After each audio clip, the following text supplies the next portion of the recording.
Our E-Team is up early, bringing you more news stories. A lot of people are still feeling the cost of college long after they get their diploma. A growing debt is being called by some the next housing bubble that could burst and affect our economy. The E-Team's John Kosick takes a closer look at the problem and what you need to know if you and your child is affected. It's bad. Ohioans collectively owe over $57 billion in student debt. How bad? 62% of Ohio students graduate with more than $30,000 in student loan debt.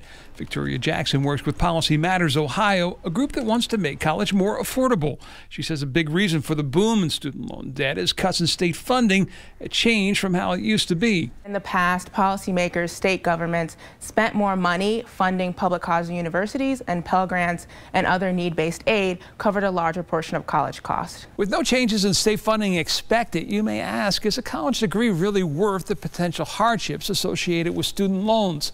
Local experts say yes, provided you're smart about how you pay for your education. Those that say college isn't worth it, it might not be worth it if you get into $250,000 worth of debt. But if you have a manageable amount of good debt and got the degree and got the job, then you can definitely manage to pay it back. In a lifetime, the average college graduate does make more than the high school graduate, but College Now's Julie Zeltner says it's important for students to know what they're getting into. Really do your research on the schools and the value of the degree or the credential that you're seeking out.